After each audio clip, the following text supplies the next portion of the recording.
آپ کی ہم سب کی پیاری استاذہ، جو ہماری بہت خوش قسمتی کہ ہمیشہ ہماری رہنمائی کے لیے صبح سے لے کر رات تک جو ہے وہ شامل رہتی ہیں اور تیار رہتی ہیں، اور ہم سب ان سے سیکھتے ہیں، ان سے فیض پانے کی کوشش کرتے ہیں۔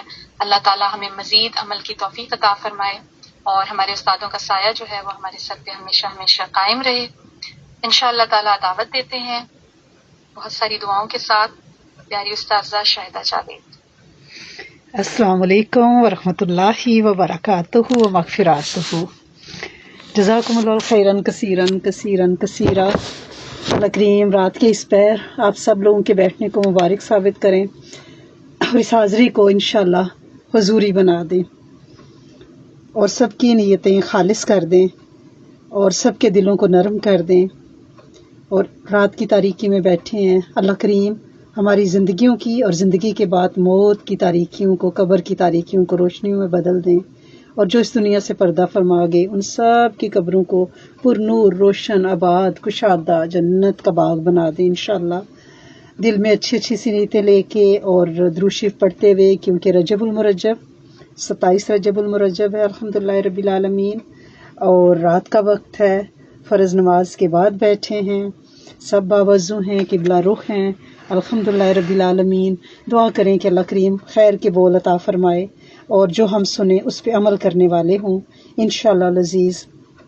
27 رجب کے ساتھ جس واقعے کی بہت زیادہ یعنی سب کانٹیننٹ میں، انڈیا پاکستان میں، باقی دنیا میں نہیں، جو بہت زیادہ تعلق بتایا جاتا ہے یا بچپن تک ہم نے سنا، وہ یہ ہے کہ یہ رات جو ہے شب معراج ہے۔ تو اس کی کریکشن میں ہر سال کرتی ہوں اور پھر یہ دہرانا چاہوں گی کہ یہ تاریخ جو ہے صرف علامہ منصور پوری رحم اللہ اور امام ابن قیم نے اختیار کی ہے کہ 27 رجب کی جو رات ہے اس کو انہوں نے لیلۃ المعراج یعنی معراج کی رات جو ہے نا اس کو قبول کیا ہے، واللہ عالم بالصواب۔ باقی اس کے بارے میں ربیع الاول کی روایت بھی موجود ہے، اس شعبان کی بھی ہے، مختلف روایات ہیں، اور اس واقعے کی صحیح تاریخ کا کسی کو نہیں پتہ، ٹھیک ہے۔ اور قرآن میں اس کی شہادت موجود ہے، واقعہ برحق ہے، یہ واقعہ ہوا اور اللہ کے حبیب صلی اللہ علیہ وسلم کی حیات طیبہ میں ہوا، اور اس پہ ہم سب کا ایمان ہے، کیونکہ جس کا قرآن پہ ایمان ہے اور قرآن کے ایک ایک لفظ ایک ایک حرف پہ ایمان ہے، تو یہ قرآن کی آیت ہے۔ 15واں پارہ آپ شروع کرتی ہیں تو آغاز ہی یہاں سے ہوتا ہے کہ سبحان اللہ زی، پاک ہے وہ ذات۔ اللہ پاک نے پہلے یہ شرط بتا دی، کنڈیشنل بتا دیا کہ میں یہ کام کر سکتا ہوں، کوئی بندہ نہیں کر سکتا کہ ایک ہستی کو زمین دنیا سے اٹھا کے فرش سے عرش تک کا وہ سفر لمحوں میں کرا دینا۔ تو پہلے اپنا تعارف کرایا ہے میرے رب نے کہ وہ پاک ذات ہے جس نے راتوں رات اپنے بندے کو مسجد حرام سے مسجد اقصی تک سیر کرائی، جس کے ارد گرد ہم نے برکت رکھی ہے، کیونکہ مسجد اقصی وہ پورا علاقہ جو ہے وہاں پہ سینکڑوں انبیاء جو ہے مدفون ہے اور ان کا مسکن رہا ہے۔ اور آگے کیا ہے، تاکہ ہم اپنی نشانیاں دکھائیں، بے شک وہ سننے والا اور دیکھنے والا ہے۔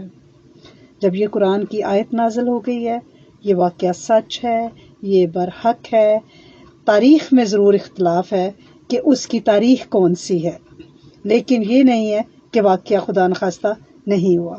تو الحمدللہ رب العالمین، 2 مورخین نے اس ڈیٹ کو، آج کی اس رات کو بھی قبولا ہے کہ یہ 27 رجب کی رات ہے، واللہ عالم بالصواب۔ جب یہ قرآن کی آیت نازل ہوئی ہے اور جب ہم یہ پڑھتے ہیں کہ وہ اپنے بندے کو لے گئے، تو اس کے بعد ہم سب کو درود شریف پڑھنا ہے، ٹھیک ہے نا، کہ ہمارے نبی صلی اللہ علیہ وسلم کی یہ شان بیان کی ہے میرے رب نے۔ آج تک کسی روح کو اس کے جسم اور روح اور پورے وجود کے ساتھ اس طرح سے 7 آسمانوں کی سیر، جنت اور جہنم کا نظارہ، اور پھر سب سے بڑھ کر یہ کہ بارڈر کراس کرایا گیا سدرۃ المنتہا سے آگے، جہاں جبریل کے بھی پر جلتے ہیں۔ آپ صلی اللہ علیہ وسلم سے حضرت جبرائیل علیہ السلام نے وہاں جا کے کہہ دیا تھا کہ آگے میرے پاس پرمیشن نہیں ہے، پرمٹ نہیں ہے، میں نہیں کراس کر سکتا۔ اب آپ تشریف لے جائیے، اس مقام تک جانا یہ نبی کریم صلی اللہ علیہ وسلم کی شان ہے۔ تو یہاں پہ اللہم صلی علی محمد وعلی آل محمد ضرور درود شریف پڑھنا ہے۔ اور اس پورے، کیونکہ ہمارے نبی صلی اللہ علیہ وسلم کی یہ انوکھی معجزانہ شان ہے، تو اس میں درود شریف کا ورد ہم نے جاری رکھنا ہے۔ قرآن اور صاحب قرآن کی بات کرتے ہوئے ہماری کوئی جرت نہیں ہے کہ ہم اپنی طرف سے کوئی بولیں۔ ہم خوشہ چینی کرتے ہیں مورخین سے، محدثین سے، مفسرین سے۔ اللہ کریم ان کی زندگیوں میں اور ان کی قبروں کو سب کو اور ان کی نسلوں کو نور عطا فرمائے، جنہوں نے اپنی زندگیاں کھپائیں اور ہم جیسے عامیوں اور جاہلوں کے لیے انہوں نے کتابی شکل میں ہیرے جواہرات چھوڑے ہیں، تاکہ ہم ان سے قیامت تک فیض پاتے رہیں۔ دعا کریں کہ اللہ پاک توفیق دے اور خیر کی کتب اور خیر کے علماء خیر کو سننے کی توفیق عطا فرمائے انشاءاللہ العزیز۔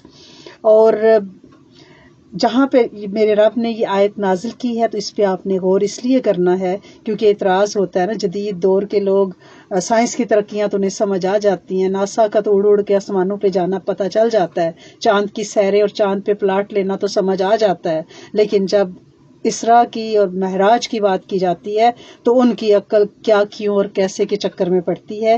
اس لیے میں چاہتی ہوں کہ اس آیت پہ آپ بار بار آپ کی توجہ دلوانا چاہتی ہوں کہ اس پہ غور کریں۔ پہلی بات تو یہ کہ رب نے اپنی طاقت سے اس کا آغاز کیا ہے کہ پاک ہے وہ ذات، سبحان اللہ زی، اس سے شروع ہی آیت اس سے کی ہے، ٹھیک ہے۔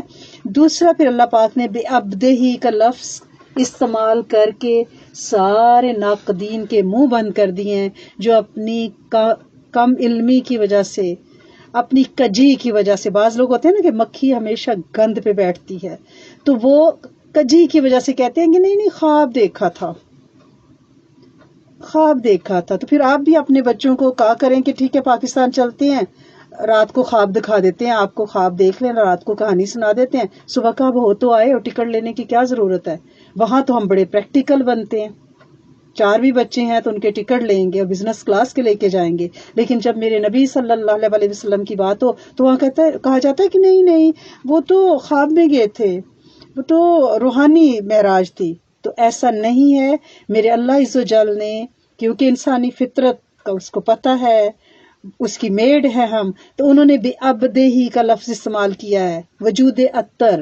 جب بندہ کہا نا کہ ساتھ اپنے بندے کو لے کے گئے، تو عبد جو ہے وہ وجود اور روح، جیتی جاگتی دونوں کے کامبینیشن، زندگی والی، ایسے صرف روح نہیں ہے۔ بے عبد کا لفظ اس لیے استعمال کیا کہ بندے کو لے کے گئی وجود اطہر کے ساتھ، ٹھیک ہے نا۔ تو لہٰذا اس کو بخاری شریف میں اس واقعے کے بارے میں، صحیح مسلم صحیح بخاری میں بے شمار احادیث ہیں، اور الاسرا والمعراج اس کو کہا گیا۔ اس سفر کے 2 حصے ہیں، 2 پورشن ہیں۔ الاسرا راتوں رات، جو مکہ سے بیت المقدس تک کا سفر ہے، رات کا سفر، اس کو اسرا کہتے ہیں، ٹھیک ہے نا۔ اور والمعراج کیا ہے؟ بیت المقدس سے سدرۃ المنتہا تک کا جو سفر ہے۔ یہ 2 حصے ہیں اس سفر کے۔ ویسے اگر اس زمانے میں ٹریول کیا جائے مکہ سے بیت المقدس تو وہ 40 دن کا سفر بنتا تھا۔ اور یہ جو واقعہ ہے یہ ترتیب سے صحیح مسلم بخاری میں متفقن علیہ حدیث اس پہ موجود ہے، لیکن سنن اربعہ میں بھی یہ واقعہ تفصیل سے موجود ہے، درجنوں حدیثیں ہیں، اور ایک ہی واقعے کو مختلف اس کے پورشن ہمیں مختلف احادیث میں سے ملتے ہیں۔ ہوتا یہ تھا کہ جب صحابہ سے وہ کوئی واقعہ بیان کر رہے ہوتے تو وہ پھر اس کا ایک پورشن بیان کر دیتے، کہ جیسے بات میں ریفرنس کے لیے کہ معراج کی رات اللہ کے رسول صلی اللہ علیہ وسلم نے غیبت کرنے والوں کا یہ انجام دیکھا، تو وہ ایک پورشن انہوں نے بیان کر دیا۔ یا جو قافلے کا اونٹ گما ہوا تھا تو اس کو دیکھا تو آپ نے فرمایا کہ اتنے دن بعد یہ قافلہ یہاں پہنچے گا اور وہ اونٹ سب سے آگے ہوگا، اس کلر کا جو گما ہوا تھا، تو ایسا ہی ہوا اگلے دن۔ تو اس طرح سے وہ مختلف پورشنز ہمیں ملتے ہیں، تو ان کو ایک پوری واقعے کی شکل میں بیان کرنے کے لیے ان ساری حدیثوں کو جمع کر کے تو میں کوشش کروں گی کہ ہم پورے واقعے کو ایک کمپیکٹ طریقے سے اس طرح بیان کریں کہ ایک کہانی کی شکل میں ہمارے ذہن میں ہو، اور یہ ہمارے نبی صلی اللہ علیہ وسلم کی سیرت کا ایک شاندار واقعہ ہے۔ لہٰذا عرش نے نہ کسی بشر کے قدم دیکھے، وہ جھومنے لگا، وہ وجد میں آیا۔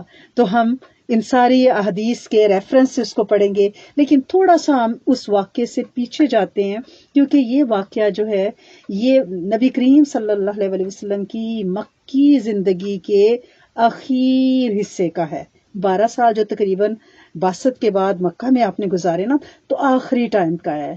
جو اصحاب اس کو 5 نبوی کا مانتے ہیں تو اس میں یہ دلیل نہیں بنتی، کیونکہ اس میں نمازیں فرض ہوئی ہیں، نمازوں کا تحفہ ملا ہے، جبکہ حضرت بی خدیجہ الکبریٰ 10 نبوی تک حیات رہی ہیں، ٹھیک ہے، شیب ابی طالب کے بعد ان کا وصال ہوا ہے، تو ان کی حیاتی میں نماز فرض نہیں ہوئی تھی، صبح شام کے وہ نفل تھے، تو لہٰذا یہ ان کے وصال کے بعد کا واقعہ ہے۔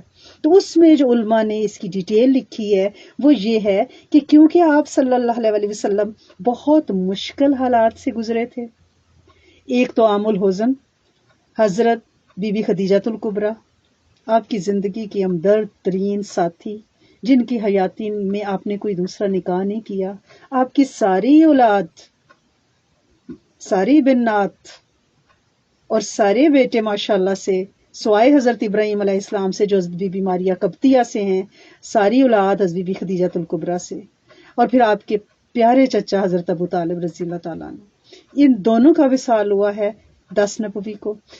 پھر آپ طائف گئے ہیں کہ ان تلوں میں، مکہ والوں میں تیل کم نظر آ رہا ہے، نہیں نظر آ رہا، غلام طبقہ اور تقریباً موسٹلی غلام ایمان لائے ہیں، غریب لوگ ایمان لائے ہیں، تو یہاں کے شرفا میں سے، آپ کے خاندان میں سے 2 سے 7 بندوں تک کی روایات ہیں جو آپ پہ اس دور میں ایمان لائے ہیں انیشلی۔ اب آپ صلی اللہ علیہ وسلم طائف گئے ہیں، اور وہ طائف کا جو واقعہ ہے وہ خون کے آنسو رلاتا ہے۔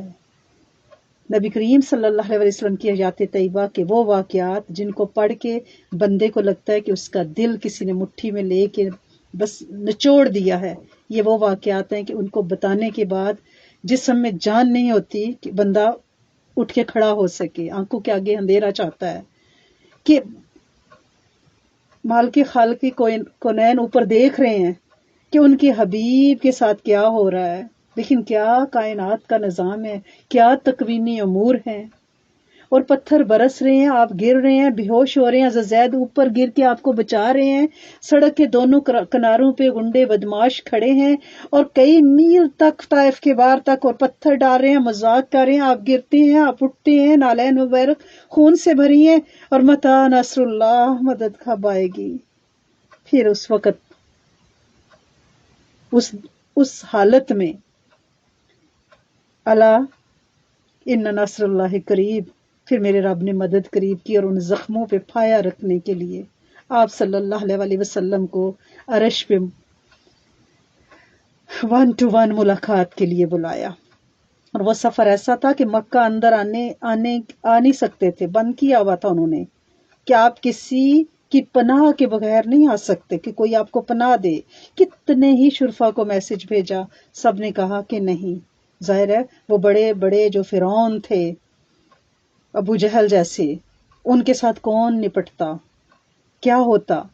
اور اب پھر معتم بن عدی، جن کے بیٹے جبیر بن معتم رضی اللہ تعالیٰ عنہ صحابی بنے ہیں، مجھے بڑا پیار ہے اس ہستی سے۔ کوئی دلیل ان کے ایمان لانے کی کہیں نظر نہیں آئی، لیکن جبیر بن معتم کو صحابی کا رتبہ ملا۔ میرا رب کسی کی محنت کو رائے گاہ نہیں کرتا، ایک نسل یا دوسری نسل۔ وہ تلواروں کے سائے میں اپنے بیٹوں کی قطار بنا کے اور آپ کو حرم میں لے کے آئے اور اعلان کیا کہ میں نے ابو القاسم رضی اللہ تعالیٰ صلی اللہ علیہ وسلم، نبی کریم صلی اللہ علیہ وسلم، ہماری لاکھوں جانیں ان پہ قربان، انہوں نے کہا کہ میں نے انہیں پناہ دی ہے۔ تو ابو جہل کو شک ہوا کہ کیا تم ایمان لے آئے ہو؟ معتم بن عدی سے کہا، انہوں نے کہا نہیں، میں سرداری کی وجہ سے ان کو پناہ دے رہا ہوں۔ کبھی آسمان کے فرشتے نہیں روئے. کہتے ہیں 2 دفعہ ایسا ہوا کہ آسمان پہ بھی دھاڑیں ماری گئیں. ایک واقعہ جب حضرت ابراہیم علیہ السلام نے چھری پکڑی اور حضرت اسماعیل علیہ السلام کا سر زمین پہ ہے اور چھری گلے پہ باپ بیٹے کے پھیر رہا ہے. اور ایک وہ واقعہ جب طائف کے پتھروں سے آپ بے ہوش ہو کے جاتے تھے اور ملک الجبال پہاڑوں کا فرشتہ حاضر ہو جاتا ہے. لیکن آپ کا جواب کیا تھا کہ شاید ان میں سے کوئی ایمان لے آئے. اور پھر دیکھیں انہی میں سے محمد بن قاسم جنہوں نے سندھ کو باب الاسلام بنایا اور آج ہم پورے سندھ، ملتان، لاہور یہ سارا اسلام پھیلا ہے. ان کے ساتھ اولیاء کی جماعتوں نے سفر کیا، علماء نے سفر کیا اور وہ جگہ جگہ جا کے تبلیغ کی دین کی. یہ انہی قبیلہ بنی ثقیف میں سے تھے. وہ پتھر برسانے والا جو قبیلہ ہے نا، انہی میں سے وہ حجاج بن یوسف اور یہ ان کے بھتیجے اور داماد 17 سال کے جو سندھ فتح کرتے ہیں. تو اس لیے ہمیں بھی معاف کرنا ہے لوگوں کو، کیا پتہ ان کی اگلی نسلوں سے رب کیا کیا کام لے لے. تو اب اللہ پاک نے اس واقعے کے بعد نبی کریم صلی اللہ علیہ وسلم کو اپنی محبت کے اظہار کے لیے ان زخموں کی مرہم پٹی عرشوں پہ ہو رہی ہے. آپ صلی اللہ علیہ وسلم کو عرش پہ بلا کے یہ اعزاز دیا. اور یہ جو واقعہ ہے نا، اس کے بارے میں جو صحیح احادیث میں سے جو واقعہ ہے، میں اس کو اس طرح سے لے کے چلوں گی کہ تاکہ ایک کہانی کی طرح آپ کو وہ پورا بیک گراؤنڈ سے، تاکہ آگے تک آپ کو صحیح ایک آپ کے ذہن میں اس کا پورا ایک خاکہ ہو جو مستند احادیث سے ہے. آپ فرماتے ہیں کہ میں ایک رات میں سویا ہوا تھا، گھر کی چھت پھٹی. اور یہ بھی روایت ہے کہ آپ حضرت علی کے گھر کرم اللہ وجہہ کے گھر پہ تھے. بی بی ام ہانی، ظاہر وہ بہن ہے ان کی، کیونکہ روایات میں آتا ہے نا کہ بی بی ام ہانی کے گھر تھے، تو وہ آپ کی چچا زاد بہن ہے. اور حضرت علی کرم اللہ وجہہ اور وہ بہن بھائی ظاہر ہے ایک ہی گھر میں رہتے تھے. یہ مکہ کا واقعہ ہے. اس وقت تک حضرت علی کرم اللہ وجہہ کی شادی نہیں ہوئی تھی، ینگ تھے. اپنی بہن اور اپنے حضرت ابو طالب کا گویا وہ گھر تھا. بی بی ام ہانی کا ذکر آتا ہے، وہاں آپ آرام فرما رہے تھے، رات کو سوئے ہوئے تھے. گھر کی چھت پھٹی. حضرت جبرائیل علیہ السلام فرشتوں کے جلوں میں، کہ فرشتوں کی ایک بڑی تعداد ساتھ ہے، تشریف لائے. پانی بھی ہے، تشت بھی ہے اور ایک پیالہ بھی ہے. اس پیالے میں بھی کچھ لیکوڈ ہے. آپ کے سینہ مبارک اور آپ صلی اللہ علیہ وسلم کی یہ روایت بھی موجود ہے کہ گلے میں یہ جو درمیان میں سینے کے درمیان لائن ہوتی ہے نا، یہاں سے گلے سے انسلی کی ہڈی کے درمیان سے کٹ کرتے ہوئے ناف تک کاٹا گیا. اور آپ یہ سب دیکھ رہے ہیں، یہ سرجری ہوتی دیکھ رہے ہیں. آپ کے دل کو نکالا گیا. آپ فرماتے ہیں کہ اس کو چیرا گیا، دل کے اندر سے کوئی گودا نکالا گیا. اور پھر وہ جو چاندی کے پیالے میں، ایک چاندی کا تشت ہے، ایک پیالہ ہے، پیالے میں جو وہ لیکوڈ ہے وہ میرے دل میں بھرا گیا، انڈیلا گیا. اور فرمایا گیا کہ آپ کے دل کو ایمان سے بھر دیا گیا ہے، کیونکہ یہ اوور ہالنگ ہو رہی ہے. جدید آپ لفظوں سے آپ کو اگر سمجھاؤں تو یہ اوور ہالنگ ہے کہ انسانی وجود عرش اور عرشوں کی سیر اور سارے آسمانوں کی سیر اور جنت اور دوزخ کو دیکھنا، ایک عام آنکھ، ایک عام دل، ایک عام وجود اس کو نہیں سہ سکتا. تو میرے رب نے آپ کے دل کو اس ایمان سے، اس طاقت سے، اس قوت سے، اس تشفی سے بھرا ہے کہ آپ وہ سب کچھ دیکھ سکے. ایک نئی دنیا ہے نا، کہ کروڑوں اربوں سال سے گزرے ہوئے حضرت آدم سے لے کر ہر نبی سے ملاقات ہے. ہر آسمان کا دروازہ کھلنا ہے، کیونکہ ہر آسمان میں دروازے ہیں. جب قیامت کا ذکر آتا ہے تو کہا جاتا ہے نا کہ دروازے کھلیں گے، آسمان اپنے دروازے کھول دے گا. پھر جب حضرت نوح علیہ السلام کی بارش برسی تو آسمان کے دروازے کھلے اور پانی برسا. پھر آپ یہ بھی دیکھیں کہ وہ روایت بھی کہ جب کوئی نیک شخص مر جاتا ہے تو آسمان کے وہ دروازے روتے ہیں جہاں سے اس کو اور اس کی نسل کو رزق دیا جاتا ہے، کہ یہاں سے اس کی نیکیاں اوپر جاتی تھی. یہ جو ہم زمین پہ اعمال کرتے ہیں نا، یہ ٹریول کرتے ہیں اور اوپر ان کے جانے کے لیے خاص راہداریاں ہیں جو عرشوں پہ پہنچائے جاتے ہیں. عرشوں والے فرش والوں کو بڑی اچھی طرح سے جانتے ہیں ہم میں سے کس کے دل میں کیا ہے، کس کی کیا اوقات ہے اور کون کیا سوچ رہا ہے. ہم دنیا کے سامنے تو بن جے باجی جان استاذہ، لیکن وہ میرا رب دلوں میں بسنے والے اخلاص اور اوقات کو دیکھتا ہے، وہ پڑھتا ہے، اس کو پتہ ہے، وہ علیم ہے، وہ خبیر ہے، اس نے ہمیں بنایا، اس کی میک ہیں، وہ ہمارے لمحوں لمحوں کو جانتا ہے۔ تو اللہ کریم اس سدا جاگنے والی آنکھ اور سدا دیکھنے والی اور خبریں رکھنے والی ذات سے ایک خوف ہمیں عطا فرمائے۔ تو آپ صلی اللہ علیہ وسلم کیونکہ بہت بڑی نشانیاں دیکھنے جا رہے تھے،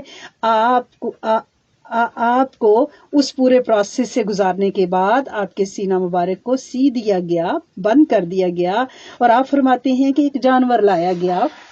وہ جانور گدھے سے تھوڑا بڑا تھا اور خچر سے تھوڑا چھوٹا تھا۔ آپ کو اس پہ سوار کرایا گیا، تو ایک روایت یہ بھی ہے کہ وہ تھوڑی مستی کرنے لگا، تو حضرت جبرائیل علیہ السلام نے اس کے لگام جو بھی پکڑ کے نا اس کو کھینچا رسی کو اور کہا کہ دھیان سے، تیرے اوپر کون سوار ہو رہا ہے؟ تو وہ بالکل ایسے دب کے ایسے ہو گیا۔ وہ ہوتا ہے نا شوخی کرنا، جیسے ہمارے ساتھ اگر ہمارے استاد، ایک دفعہ مجھے یہ اعزاز حاصل ہوا کہ میری استاد میرے ساتھ گاڑی میں بیٹھی اور مجھے لگ رہا تھا کہ مجھ سے گاڑی ڈرائیو نہیں ہو رہی، تو میں نے پھر ان کو یہی کہا کہ مجھے لگ رہا ہے کہ براق جیسے مستیاں کر رہا تھا نا، تو میرے ساتھ بھی وہی ہو رہا ہے کہ وہ میری گاڑی کو آپ کے ساتھ لاڑیاں آ رہی ہیں کہ اس کا سٹیئرنگ ایک جگہ ٹک نہیں رہا نا، تو ایک یعنی وہ اس کی لاڈی تھی۔ تو اس کے بعد مسجد حرام سے مسجد اقصی آپ کو جو سفر کرایا گیا، فرماتے ہیں کہ وہ جانور ایک قدم اٹھاتا تھا تو اس کا قدم اتنا ہوتا تھا جتنی حد نگاہ ہے، یعنی جدھر تک ایک انسانی آنکھ دیکھ سکتی ہے وہ اس کا ایک قدم تھا۔ تو سوچے وہ پھر کیا روشنی سے زیادہ سپیڈ تھی اس کی۔ پھر آپ فرماتے ہیں کہ ایک جگہ براق کو باندھا گیا جہاں تم گھوڑے باندھتے ہو، یعنی وہ پورا آپ وہاں اس وقت جو جانور باندھنے کی جگہ تھی، آپ نے فرمایا جہاں تم گھوڑے باندھتے ہو وہاں باندھا گیا، یعنی جسم، جان، روح، وجود کے ساتھ آپ یہ سفر کر رہے ہیں۔ پھر سارے انبیاء کو وہاں جمع کیا گیا۔ اب لوگ یہ سوال کرتے ہیں کہ وہ تو آباد مسجد تھی، لوگوں نے دیکھا نہیں ہے۔ ہماری عقلیں ہی کتنی ہیں، عجیب سے سوال ہے کہ دیکھا گیا یہ میرا رب کا معاملہ ہے، میرا رب جو وقت کو تھما سکتا ہے کہ پانی آپ واپس آ جائیں یہ سارے واقعات کے بعد تو پانی وضو کا بھی بہہ رہا ہو، کنڈی بھی ہل رہی ہو، بستر بھی گرم ہو، جو میرا رب وقت کو مقید کر سکتا ہے، تو اس کے لیے لوگوں کی نظر بندی یا یعنی وہاں پہ انبیاء کی جماعت کروانا، اس پہ آپ کیوں اڑتے ہیں؟ جب حدیث مبارکہ میں ہے تو آپ نے امامت کرائی، اس لیے آپ امام الانبیاء ہیں، صلی اللہ علیہ حبیبہ محمد امام المرسلین وعلی آلہ وصحبہ وبارک وسلم۔ اب وہاں پہ آپ نے انبیاء، آپ فرماتے ہیں کہ مجھے آگے کیا گیا امامت کے لیے، اور یہ بھی روایت موجود ہے کہ سارے انبیاء نے خطبہ بھی پڑھا، تھوڑا تھوڑا اپنا انٹروڈکشن بھی کرایا۔ یہ پہلا جو فیز ہے، یہ اینڈ ہے، یہ ہے اسرا، ٹھیک ہے۔ اب دوسرا جو اس کا حصہ شروع ہونے جا رہا ہے سفر کا سیکنڈ پورشن، وہ والمہراج ہے، الاسرا والمہراج، اور وہ مہراج ہے، سیکنڈ فیز ہے۔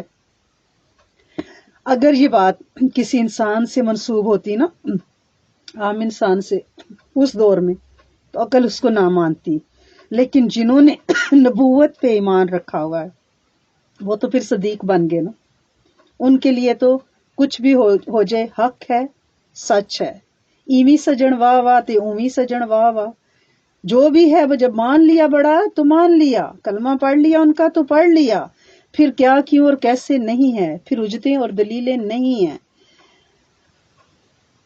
اب نبی کریم صلی اللہ علیہ وسلم متفقن علیہ جو واقعات میں آپ کو سنا رہی ہوں، اس میں بالکل اسی ترتیب کے ساتھ، جس ترتیب کے ساتھ آپ صلی اللہ علیہ وسلم کے بارے میں مختلف روایات موجود ہیں۔ اب آپ صلی اللہ علیہ وسلم 7 آسمانوں پہ گئے ہیں، سب سے پہلے آسمان پہ گئے ہیں، وہ سیر شروع ہوئی ہے نا۔ اب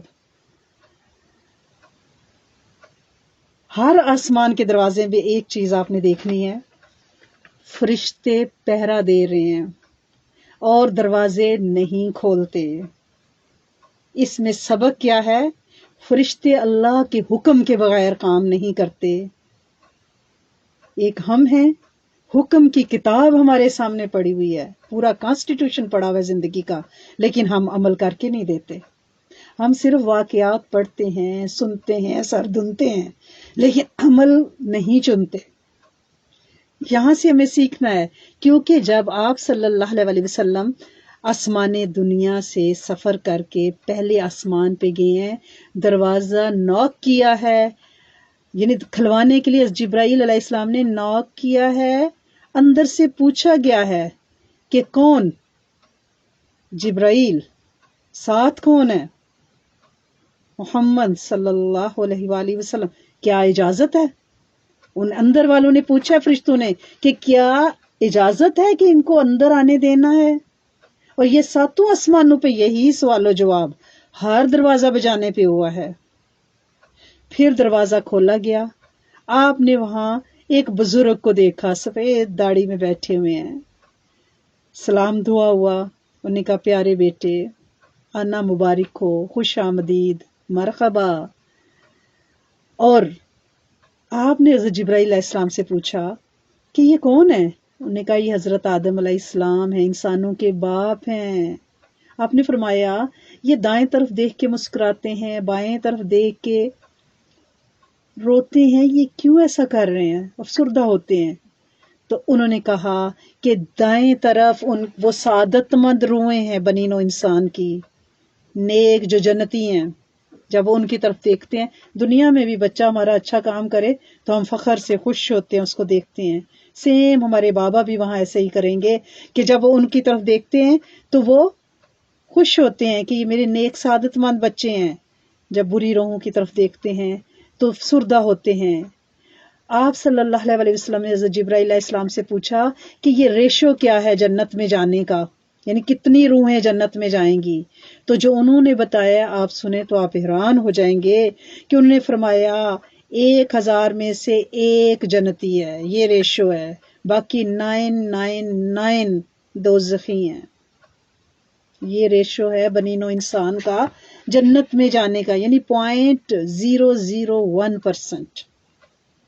پھر آپ کو دوسرے آسمان پہ لے جایا گیا، اسی طرح دروازہ بجایا، اندر سے پوچھا کون؟ ساتھ کون ہے؟ اجازت ہے؟ فرمایا گیا ہاں ہے. وہاں پہ 2 انبیاء تھے.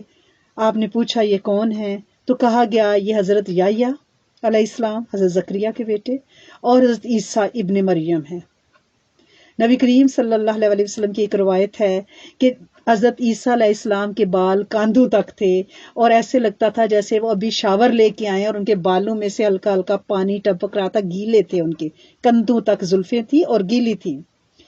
ملاقات ہوئی، سلام دعا ہوئی، انہوں نے مرحبا کہا، مبارکباد دی، نبوت کا اقرار کیا. یہ سارے انبیاء سے آپ کی نبوت کا اقرار آپ کی حیاتی میں کروایا جا رہا ہے. آپ کو امام الانبیاء بنا کے پھر ایک ایک سے ملاقات فردن فردن کرائی جا رہی ہے. کیا اعزاز ہے، کیا امت ہے یہ! یعنی بندے کا سینہ چوڑا ہو جاتا ہے کہ سبحان اللہ، اللہ کریم ہمیں آپ صلی اللہ علیہ وسلم کی امت میں سے ہونے کا جو شرف اللہ نے دیا ہے اس پہ شکر بھی کرنے کی توفیق دے. اللہم لک الحمد و لک الشکر، الحمدللہ رب العالمین. اس بات پہ بہت شکر کرنا ہے کہ اتنے بڑے نبی صلی اللہ علیہ وسلم کے ہم امتی ہیں، جنہیں زمین پہ سارے انبیاء کو بلوا کے ان کی اقتدا میں جماعت کرائے گی، انہیں امام بنائے گا. یہاں کوئی امام ہو نا تو وہ لیڈر ہوتا ہے نا، تو انبیاء کا لیڈر بنایا گیا. اور پھر ایک ایک آسمان پہ ان سے فردن فردن ملاقات کرائی، اور پھر فردن فردن آپ کی نبوت کا اقرار کروایا گیا آپ کی حیاتی میں. اور یہ واحد واقعہ ہے پوری انسانی تاریخ کا.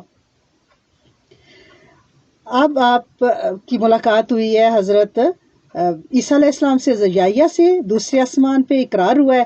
پھر تیسرے آسمان پہ لے کے جایا گیا، وہاں پہ حضرت یوسف علیہ السلام تھے. نبی کریم صلی اللہ علیہ وسلم فرماتے ہیں کہ میں نے ایک بہت خوبصورت حسین شخص کو دیکھا، تو میں نے پوچھا یہ کون ہے؟ حضرت جبرائیل علیہ السلام نے فرمایا یہ حضرت یوسف علیہ السلام ہیں. آپ نے فرمایا دنیا کی خوبصورتی کا بڑا حصہ انہیں دے دیا گیا. اسی وجہ سے لوگ اس نے یوسف، اسی روایت کو ذہن میں رکھتے ہوئے نا ہم تک یہ بات پہنچی ہے کہ حضرت یوسف علیہ السلام بہت حسین تھے. انہوں نے بھی آپ سے ملاقات کی، مبارکباد دی، آپ کی نبوت کا اقرار کیا. پھر چوتھے آسمان پہ لے جایا گیا، وہاں آپ نے حضرت ادریس علیہ السلام سے دیکھا. اسی طرح ناکنگ ہوئی، جو سوال جواب ہوا، پوچھا گیا اجازت لے کے آئے ہو، اجازت دی گئی ہے؟ فرمایا گیا ہاں اجازت دی گئی ہے. پھر پانچویں آسمان پہ بھی حضرت ہارون علیہ السلام سے، وہاں بھی اقرار نبوت، اسی طرح تصدیق. پھر چھٹے آسمان پہ وہاں آپ کی ملاقات حضرت موسیٰ علیہ السلام سے ہوئی، وہ نماز پڑھ رہے تھے، انہوں نے بھی مرحبا کیا، اقرار نبوت کیا اور رونے لگے. پوچھا گیا کیوں رو رہے؟ یہ رونا حسد کا نہیں تھا، رشک کا رونا تھا. انہوں نے کہا میں اس لیے رو رہا ہوں کہ ایک نوجوان جو میرے بعد مبعوث کیا گیا، اس کی امت کے لوگ میری امت کے لوگوں سے بہت زیادہ تعداد میں جنت میں داخل ہوں گے. آپ کو پتہ ہے نا کہ یہودی سب سے بڑی امت تھے. نبی کریم صلی اللہ علیہ وسلم کے مبعوث ہونے سے پہلے یہ سب سے بڑی لاڈلی امت تھے. لیکن جب نبی کریم صلی اللہ علیہ وسلم تشریف لائے تو آپ کی امت، اعزازی امت، قیامت تک بڑھے گی، پھلے گی، پھولے گی. چاہے ہم جتنی پابندیاں نسل انسانی پہ لگا لیں، یہ میرے رب نے اپنے حبیب کی امت کو بڑھانا ہے اور یہ سب سے بڑی امت ہے.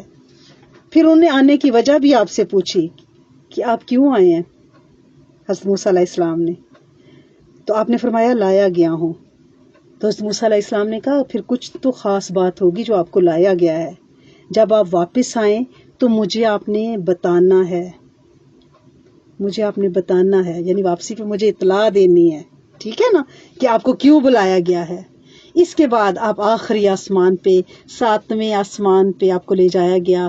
وہاں بھی اسی طرح ناکنگ، پوچھنا اجازت ہے، ہاں جی آ جائیں، آپ کے ساتھ کون ہے. آپ کی ملاقات آپ کے جد امجد جد اعلیٰ سے ہوئی، حضرت ابراہیم علیہ السلام سے.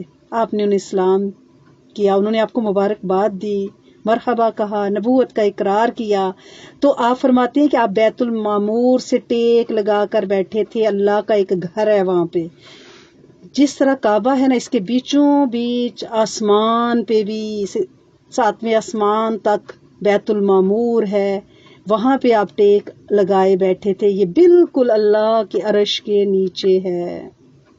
اور آپ نے فرمایا کہ فرشتے اس کا طواف کر رہے تھے، اور ایک وقت میں 70,000 فرشتے بیت المعمور میں اس عرش کے کعبہ پہ طواف کرتے ہیں جہاں حضرت ابراہیم علیہ السلام وہاں ٹیک لگائے بیٹھے تھے. اور جو ایک دفعہ طواف کرتا ہے قیامت تک پھر اس کی باری دوبارہ نہیں آتی. گویا دیکھے 7 چکر اگر وہ لگاتا ہے تو پھر قیامت تک، اس کا مطلب ہے کہ وہ 70,000 وہ تعداد کیا ہے. تو اللہ کو ہمیں بنانے کی تو ضرورت نہیں تھی. فرشتے بہت تھے اس کے گھر کے طواف کے لیے، اس کی عبادتوں کے لیے، اس کے اذکار کے لیے. کوئی رکوع میں ہے، کوئی سجود میں ہے، کوئی قیام میں ہے، کوئی سبحان اللہ پڑھ رہا ہے، کوئی الحمدللہ پڑھ رہا ہے، کوئی اللہ اکبر پڑھ رہا ہے، کوئی لا الہ پڑھ رہا ہے. لیکن اس نے ساری دنیا کو ہمارے لیے بنا دیا اور کہا کہ تم میرے ہو، لیکن ہم اسی کے بن کے نہیں دے رہے. جو آپ نے وہ بیت المعمور پہ دیکھا تھا نا کعبہ، تو آپ نے ایک دفعہ بی بی عائشہ صدیقہ سے فرمایا تھا کاش عائشہ تیری قوم کے بگڑنے کا مجھے ڈر نہ ہوتا تو بیت المعمور کی طرح میں زمین کے کعبہ کی بھی تعمیر کرتا، کیونکہ اس کے 2 دروازے تھے اور وہ زمین کے لیول پہ دروازے تھے. کیونکہ ہمارے اس کعبہ کے دروازے زمین سے 8 فٹ اونچے ہیں. وہ کیوں رکھے گئے تھے؟ وہ اس وقت کے شرفاء نے یہ اونچا رکھا تھا. ایک تو ریزن اس کی یہ بتائی جاتی تھی کہ اس زمانے میں سیلاب آ جاتا تھا، چوریاں چکاریاں ہوتی تھی، سیفٹی کے لیے کیا تھا. لیکن ایک اور جو بڑی ریزن تھی وہ کیا تھی کہ شرفاء یہ چاہتے تھے کہ جب ہم صرف کعبہ میں داخل ہوں اور ہمارے لیے وہ دروازہ خاص کھلے اور عامی بندہ اس میں داخل نہ ہو سکے. تو آپ نے فرمایا کہ اگر میں اسے چینج کروں گا تو یہ جو نئی نئی امت ایمان لائی ہے اس کے بگڑنے کا خطرہ ہے کہ وہ کہیں گے کہ یہ تبدیلی وہ قبول نہیں کریں گے. ورنہ آپ نے فرمایا کہ اے عائشہ کاش مجھے تیری قوم کے بگڑنے کا ڈر نہ ہوتا تو میں بیت المعمور کی طرز پہ کعبہ کی تعمیر کرتا. یعنی ہر بندہ اس میں داخل ہو سکتا, 2 دروازے, ایک طرف سے جاتے طواف کرتے اور دوسری طرف سے نکل جاتے, اور ہر ایک کو یہ سعادت مل جاتی. ٹھیک ہے نا. پھر اللہ عز و جل کے دربار میں پہنچایا گیا ہے. سبحان اللہ, سبحان اللہ. کیا وہ شان ہے. 7 آسمانوں سے چڑھتے, انبیاء سے ملتے, اللہ کے دربار میں پیش ہوئے ہیں, اور پھر وہاں پہ جبرائیل علیہ السلام نے کہا کہ آگے کا میرے پاس پرمٹ ویزا نہیں ہے, میں بارڈر نہیں کراس کر سکتا. یہ آپ کو یہ اعزاز حاصل ہے. وہ وہاں کھڑے ہوئے, وہاں پہ ایک بیری کا درخت جس کے بارے میں بتایا جاتا ہے کہ وہ سدرا کہتے ہیں بیری کو, ٹھیک ہے, اور بیری کے جو پتے ہیں, یعنی ایک بیری پہ وہ کتنا بڑا درخت ہوگا کہ ایک پتے پہ روایات میں ہے کہ 700 سال تک ایک گھوڑا اگر تیز رفتار سے چلتا رہے تو بیری کے ایک پتے کا فاصلہ طے نہیں ہوتا, تو پھر وہ کتنی بڑی بیری ہوگی. ٹھیک ہے نا.